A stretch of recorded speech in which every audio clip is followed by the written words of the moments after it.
Saludos a todos, meu nome é Michel Salvador, acá Brasil, e quero agradecer a confiança. Estou muito feliz de estar acá falando com vocês e hoje iremos falar sobre os desafios dos músculos esqueléticos na ressonância magnética. Vamos! Vamos lá, pessoal. Mais uma vez, agora em português, eu quero agradecer o convite. É uma honra, um prazer estar aqui com vocês, dividindo esse momento aqui para mim, tá? Agradeço de coração e espero que todos, tanto eu quanto vocês, possamos aproveitar essa aula que foi feita de coração. Bom, para quem não me conhece, meu nome é Michel Salvador, sou daqui do Brasil. Sou tecnólogo em radiologia médica, pós-graduado em ressonância magnética e professor universitário. Eu também sou professor do curso de pós-graduação aqui no Brasil do Instituto IESAL. Sou supervisor técnico da clínica aqui em Brasil, chamada Magna Diagnóstico.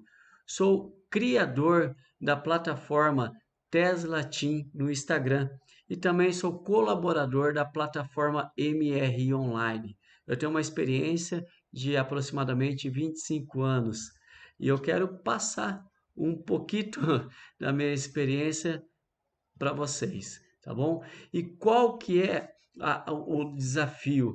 Na verdade, a ressonância magnética já é um desafio por si só. O que eu costumo falar? Que o paciente de ressonância magnética é um paciente diferente dos outros métodos de diagnóstico. Ele é um paciente que, de uma certa forma, ele já vem predisposto a não querer fazer o exame. Ele já vem com uma imagem negativa do exame. Ao invés dele vir com a cabeça aberta, ele vai tirar algumas informações, principalmente com pessoas que não têm conhecimento na área, ou com um amigo, com um vizinho, ou uma pesquisa no Google, e sempre que possível as pessoas dão as piores informações. Então, cabe a nós reverter essa situação em vários aspectos e eu vou mostrar para vocês, tá bom? Lembrando que não existe nenhum tipo de conflito nessa apresentação. E o tema da aula é os desafios na rotina operacional dos exames de músculo esquelético, tá?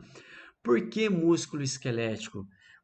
Qual que é que eu quis esse tema? Esse tema eu palestrei esse ano agora na JPR de 2022 e um tema que eu acho muito relevante, porque eu vejo que muitos operadores, de uma certa forma, cria-se o mito que alguns exames em particular que eu vou mostrar para vocês, é mais difícil, é um exame que quase não é feito e às vezes as pessoas não dão tanta importância como um exame de abdômen ou um exame de crânio, enfim. O que eu falo e que eu sempre tento passar para os alunos é que o exame que for feito, a gente precisa ter a mesma concentração, a mesma dedicação, o mesmo capricho.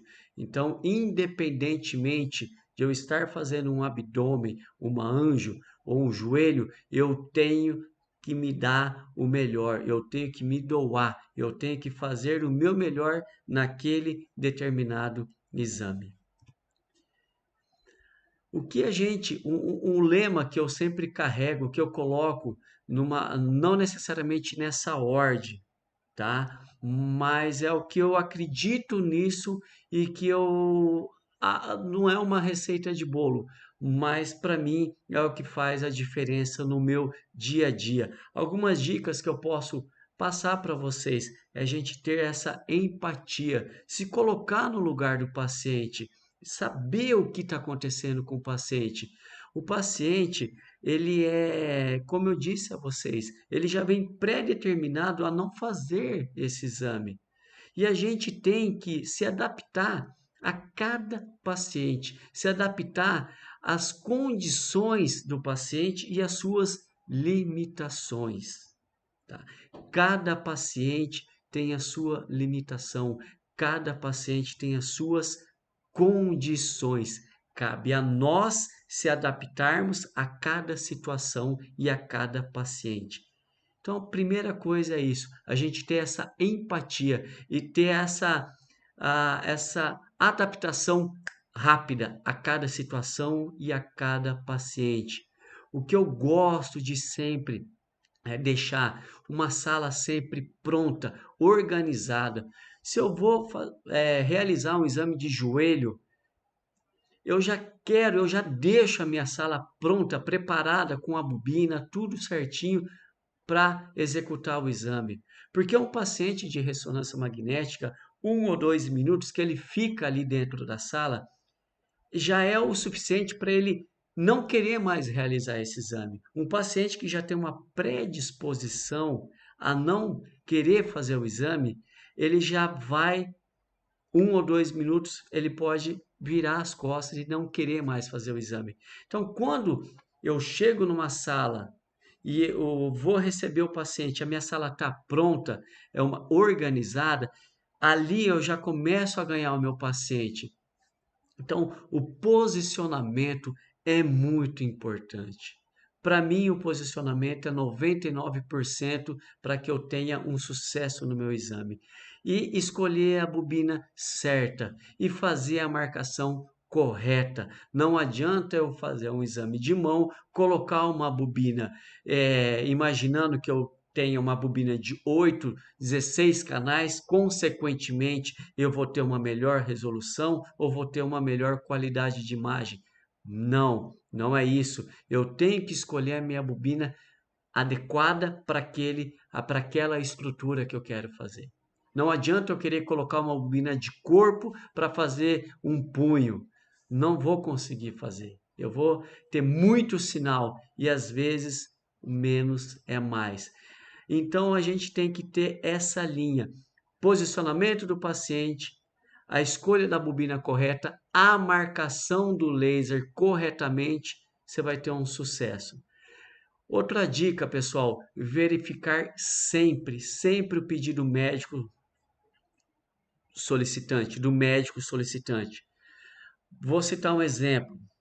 Vamos imaginar que a pessoa marcou uma ressonância de pelve para pesquisa de endometriose. Cada instituição tem o seu preparo, cada instituição tem o seu protocolo. Na clínica onde eu trabalho, onde eu atuo, o nosso preparo é de 2 a 3 dias. Então, é um preparo bem minucioso, um preparo bem regrado, tem que ser bem certinho.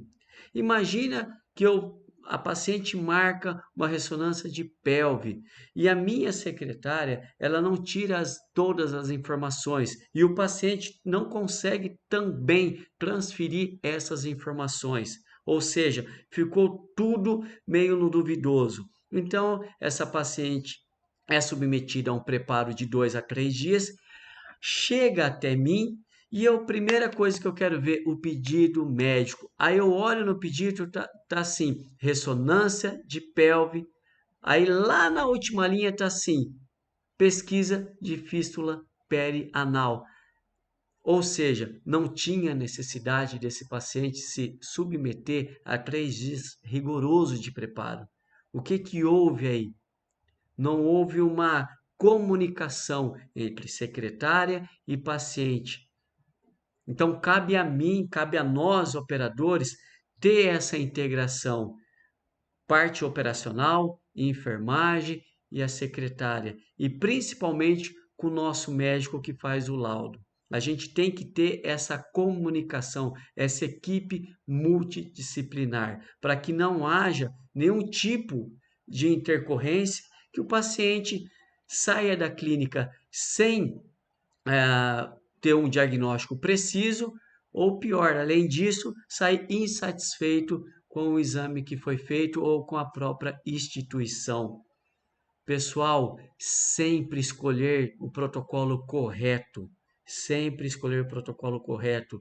Não adianta eu deixar para fazer um protocolo na hora com o paciente. A gente tem que ter um time muito rápido. Por isso que é importante a gente ver, saber a marcação do exame e ver o pedido antes, para que nesse tempo a gente, ou melhor, nesse intervalo a gente não perca tempo em ficar questionando o paciente, olhando o pedido médico, conversando com a enfermagem e a gente perdendo tempo. A ressonância tem que ser dinâmico, a gente não pode perder tempo, tem que funcionar num sincronismo, como um reloginho, tá?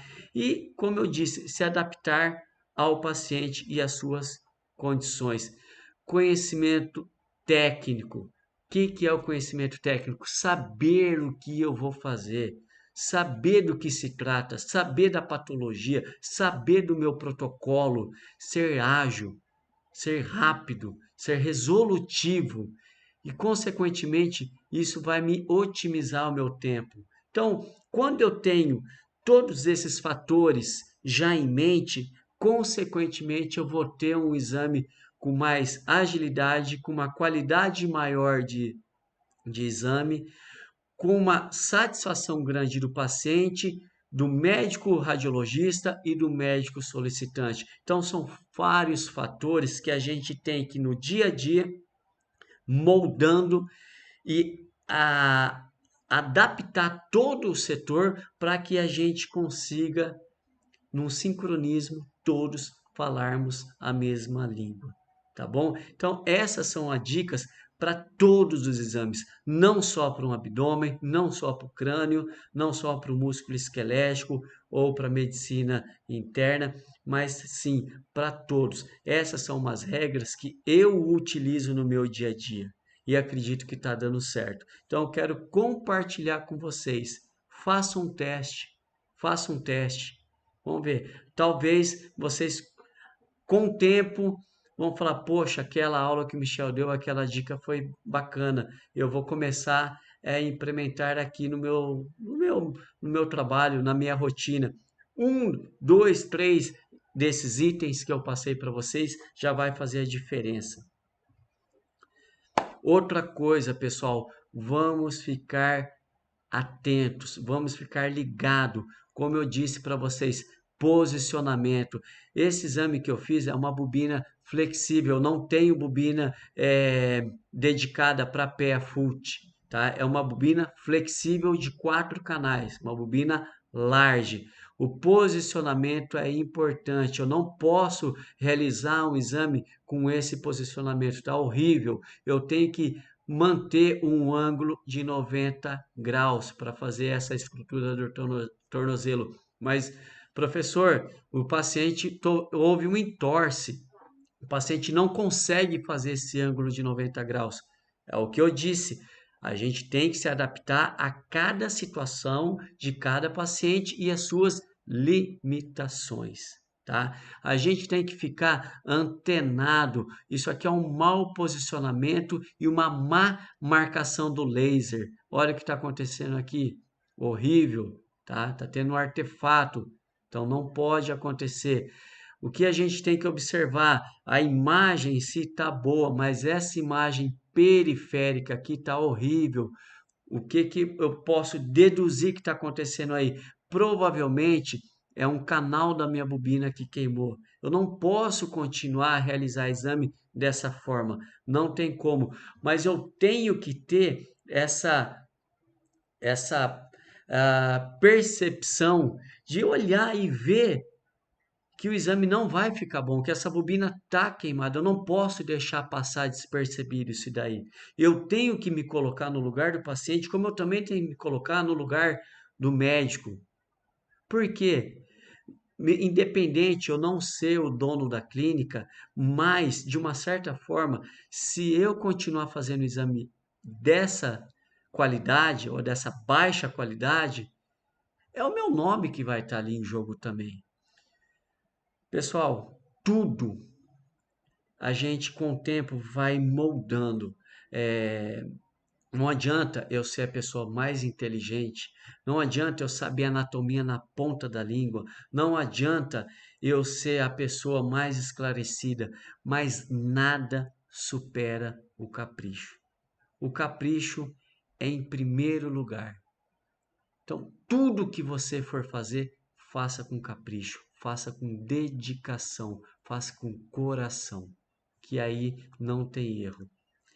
Aqui é um é, outro slide aqui que eu quero mostrar para vocês, outro exemplo que pode acontecer, só que é o mesmo paciente, tá? O que que aconteceu aqui? É só a fase que estava errada. Uma estava RL e a outra estava em AP. E a gente observa que é o mesmo paciente e, consequentemente, com a fase errada, eu vi que eu possivelmente eu estava causando um tipo de lesão nessa articulação aqui do acetábulo, tá? Então, assim, a gente tem que tomar muito cuidado, a gente tem que se envolver com a imagem, a gente tem que entrar dentro da imagem, literalmente.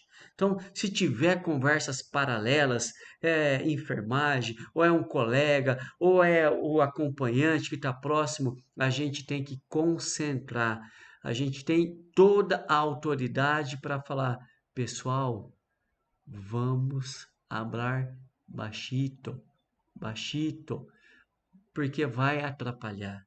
Ali é o seu momento, é o nosso momento. Então a gente tem que impor naquele momento que as pessoas mantenham um nível de excelência. Tá bom? Quais são os 4 temas que eu vou mostrar para vocês? Que quando chega na ressonância, as pessoas se assustam. Arcocostais, o húmero, peitoral e o polegar. Aqui eu coloquei os 4 exemplos. Arcocostal, dificuldade, respiração, muito ar, ou seja, o ar com a ressonância não, não alinha muito bem, não tem um casamento perfeito. O ar não tem uma interação com a ressonância. A ressonância, a interação maior com ela é os íons de hidrogênio, ou seja, líquido. Húmero é um exame chatinho de se fazer. Eu preciso fazer um posicionamento perfeito, eu preciso fazer um localizador perfeito, eu preciso fazer uma homogeneização do campo perfeito. Peitoral, respiração, difícil. O que que eu preciso, o que que eu tenho que fazer? Conversar com o paciente, explicar para o paciente. O paciente, ele tem o direito de saber como vai ser o exame dele. E polegar, por que eu escolhi o polegar? Porque quando vem uma ressonância de mão para fazer, quando eu tenho os 4 dedos, qualquer um deles é de uma certa forma mais tranquilo. O polegar, ele é o único diferente, ou seja, eu não posso colocar no mesmo posicionamento. A programação é diferente, o polegar ele é meio obliquado, não chega nem a ser um perfil, ele é quase um coronal oblíquo. Então, esses 3 segmentos eu quis colocar a dedo para que a gente consiga abrir um pouco a mente e ver que como eu consegui, vocês também irão conseguir fazer num equipamento de 1,5 Tesla, num Siemens Essenza e um Esprit, tá bom? São os 2 equipamentos que eu atuo, que eu trabalho, tá? Então, mais uma vez, agora algumas dicas para que eu tenha uma melhor homogeneização do meu campo e da minha imagem e uma supressão melhor da minha gordura, tá bom?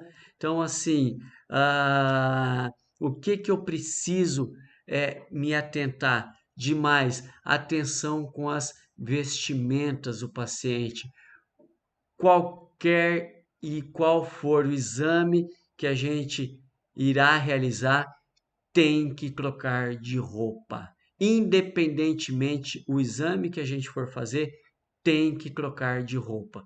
A gente dá a roupa que foi testada, a roupa que a gente faz os exames, que não vai ter nenhum artefato, nenhuma imagem prejudicial ao nosso exame. Então, trocar de roupa.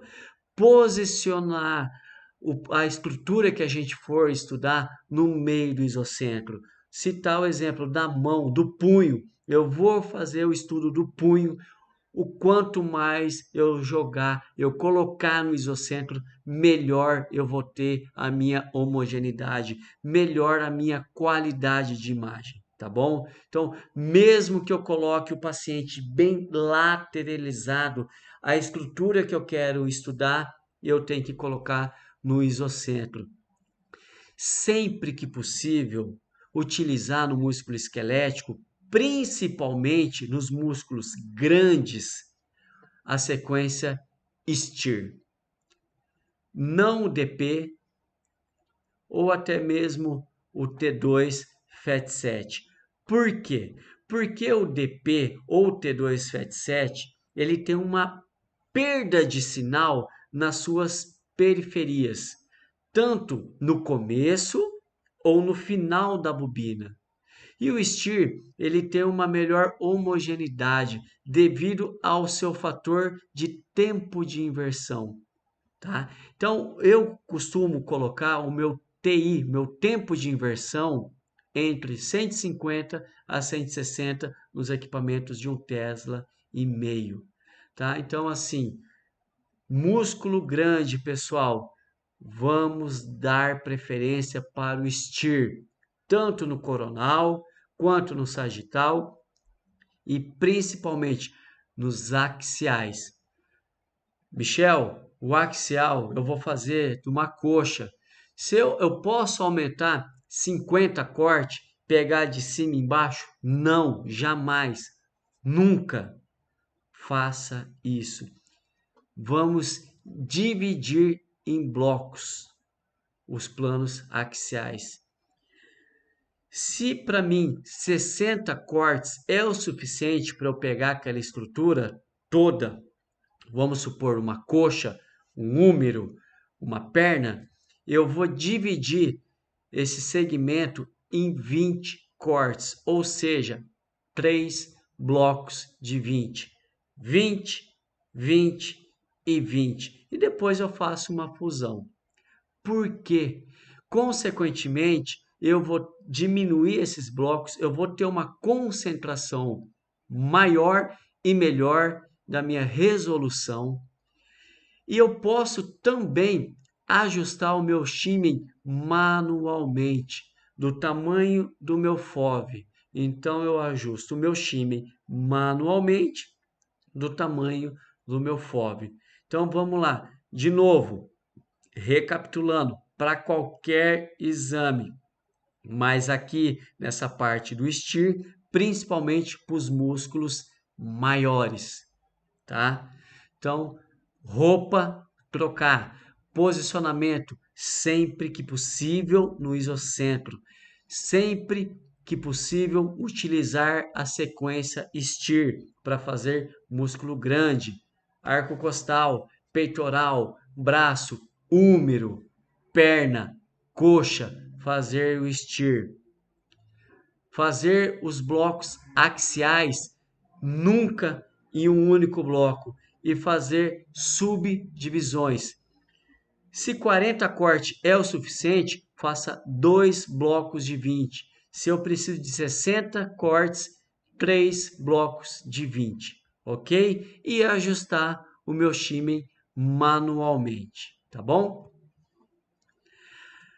Primeiro caso que eu quero mostrar para vocês é um caso de arco costal no equipamento Essenza, que ele tem 60 centímetros de bore, ou seja, é um equipamento bem limitado.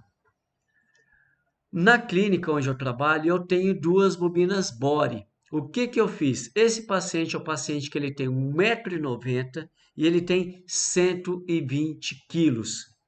O que eu fiz aqui? eu coloquei as duas bobinas sobreposta, uma sobre a outra, elevei o braço dele contrário, né? No caso aqui eu estou fazendo o arco costal direito, elevei o braço dele esquerdo. Se ele não tiver nenhuma patologia, se não tiver nenhuma complicação, eu elevo o outro braço, porque, consequentemente, eu tenho um ganho aproximadamente de 15 a 17 centímetros que eu consigo levar o meu paciente a mais no isocentro.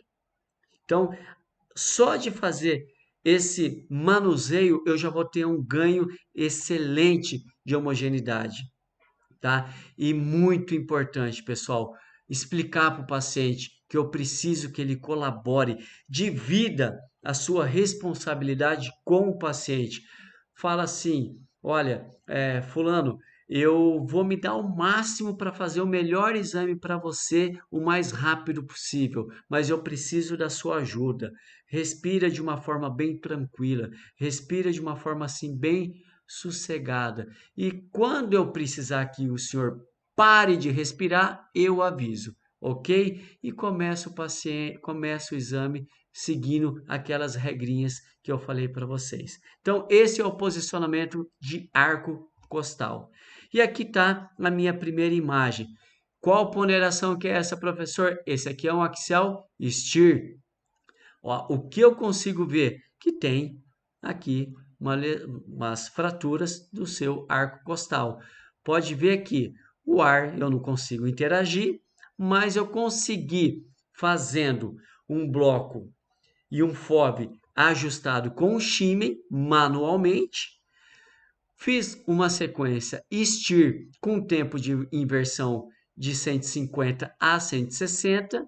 O paciente colaborou e eu consegui um diagnóstico preciso. Aqui eu tenho uma outra ponderação, um axial T1 desse mesmo paciente, tá? Aqui eu tenho o plano coronal, onde eu consigo observar também com a ponderação STIR a fratura dos dois arcos costais. E aqui eu fiz um curving, joguei no 3D e fiz um curving para que eu consiga visualizar essa fratura no seu maior eixo, tá bom? Aqui é o posicionamento, praticamente é o mesmo posicionamento aonde eu vou mostrar o meu húmero, meu exame de húmero do braço, tá? Então aqui, mesmo paciente com 1,90 m, com 120 quilos, um paciente grande. Coloquei a bobina, passei a faixa, expliquei para o paciente sobre a respiração, conversei com ele e aí eu começo o meu exame. Eu não vou começar o meu exame, como que eu posso dizer?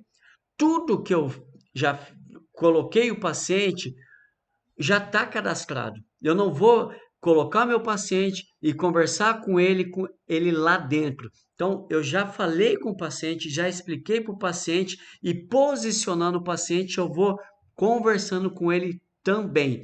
E nesse tempo, o meu exame já está lá, com o protocolo, tudo certinho. Então, eu não posso posicionar o paciente e para depois abrir o cadastro, para depois pensar o que eu vou fazer ou ficar procurando protocolo. Então a gente tem que ter essa noção, a gente tem que ter essa sintonia, tá bom?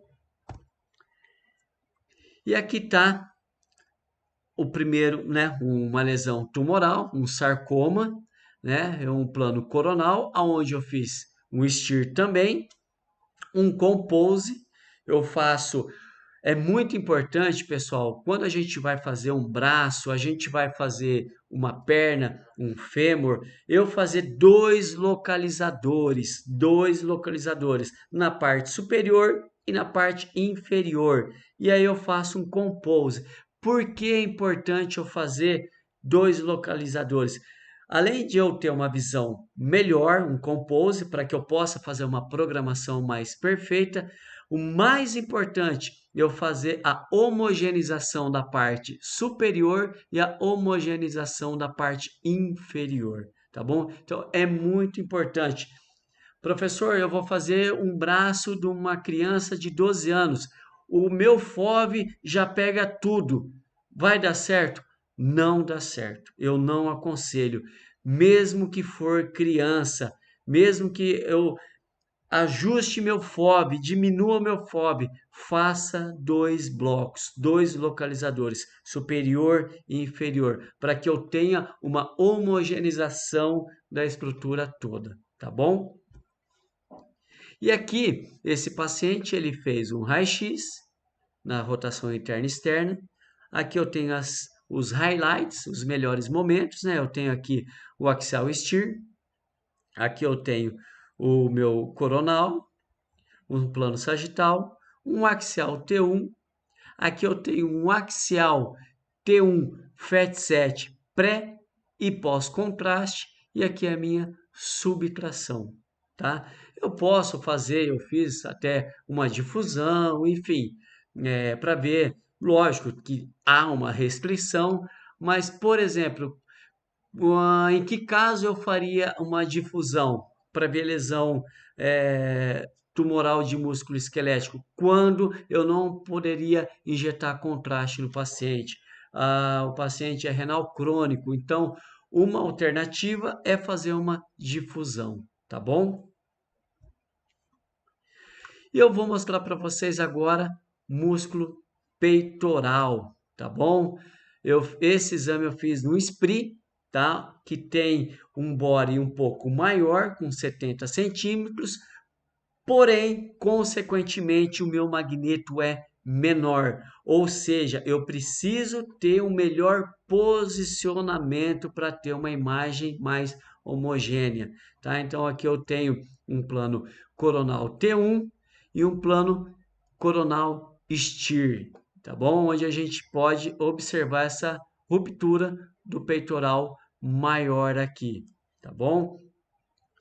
Aqui eu tenho um plano sagital, onde eu vejo todo o meu eixo aqui do peitoral maior e eu consigo delimitar desde o começo da inserção até o final da minha ruptura, tá bom? Aqui eu tenho os highlights, onde eu imprimi essas 4 fotos, né, para o médico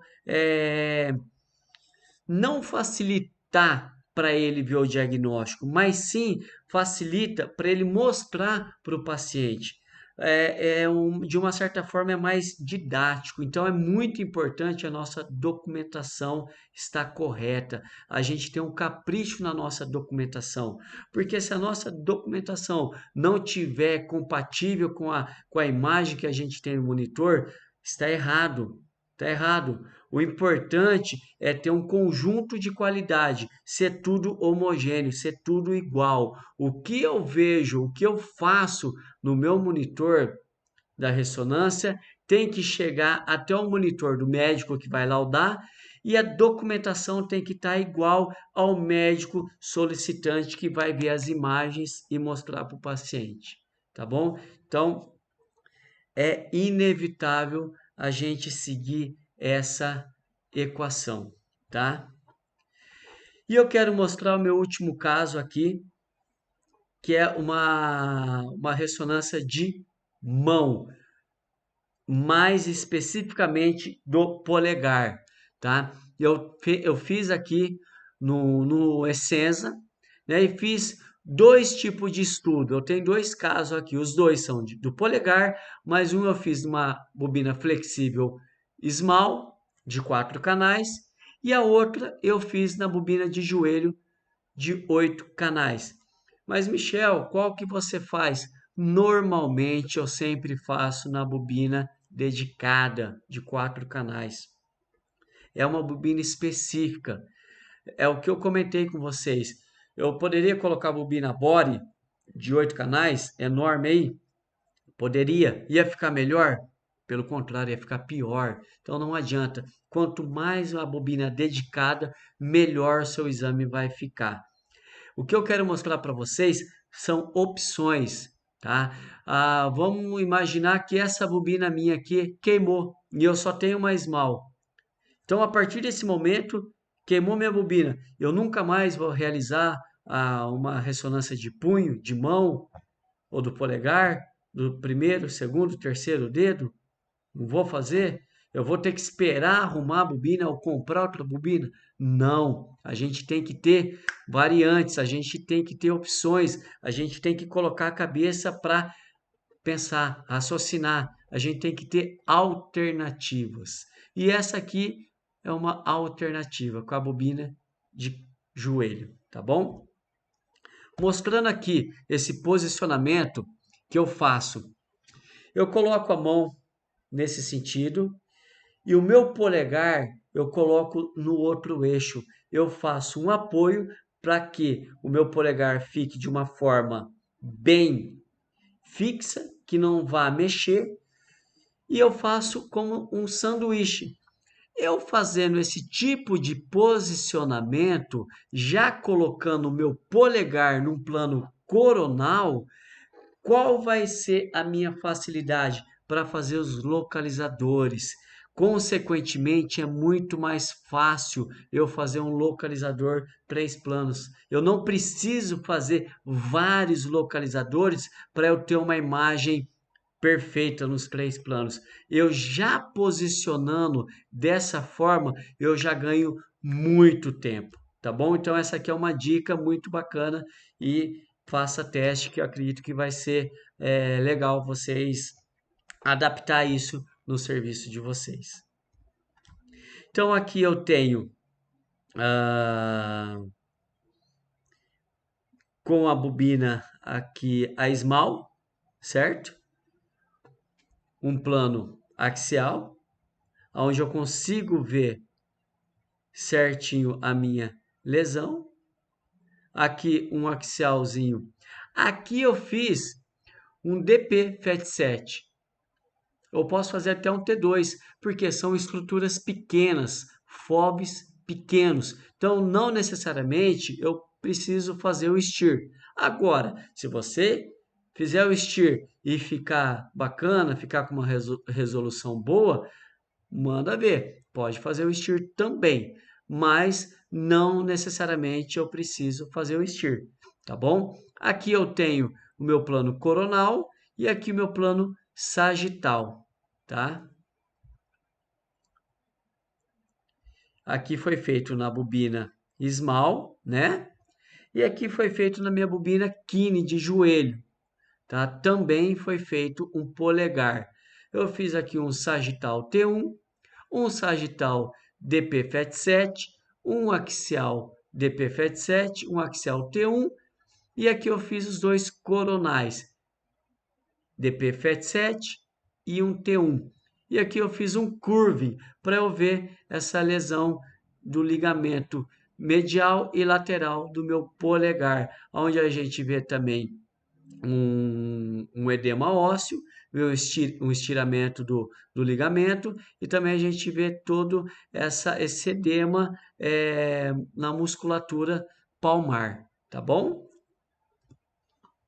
Pessoal, vou mostrar para vocês alguns casos clínicos aqui também, tá? São alguns exames que não peguei nenhum exame desse, todos esses exames fui eu que fiz, não é nenhum exame de site ou até mesmo de livro. São exames que eu mesmo fiz no equipamento Siemens, o SPRI e o Essenza, tá?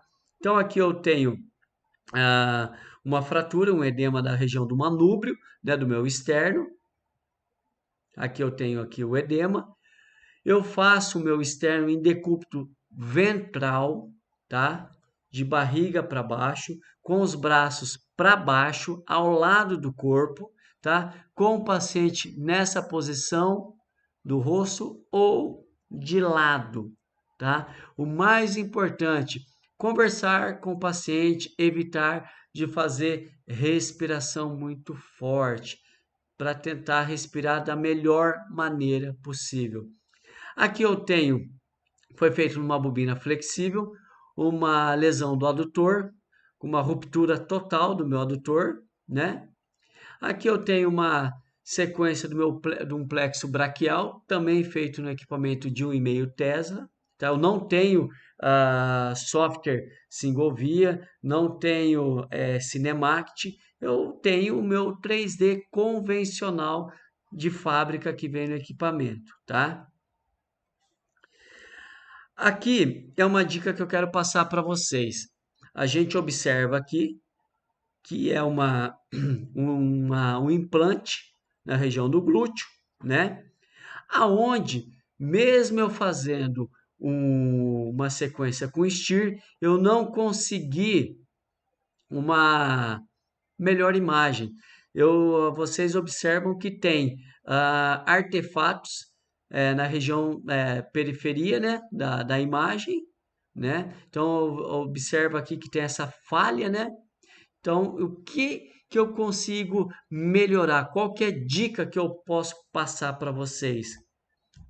É fazer unilateral, separado. Colocar o paciente bem no isocentro, colocar o paciente bem lateralizado.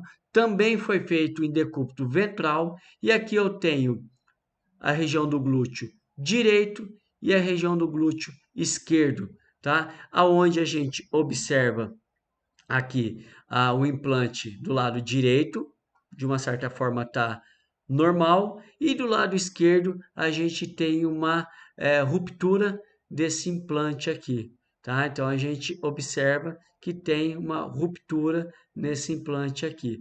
A gente pode ver aqui, eu fiz até uma supressão dele, igualmente eu faço no da mama, eu fiz uma analogia e adaptei para fazer do glúteo. Então a dica que eu dou, chegou o paciente que é para implante de glúteo, faça unilateral, nunca faça bilateral, tá bom, pessoal? Faça unilateral, que o exame, sem dúvida alguma, leva um pouco mais de tempo, porém fica um exame com uma qualidade bem melhor e maior, tá bom?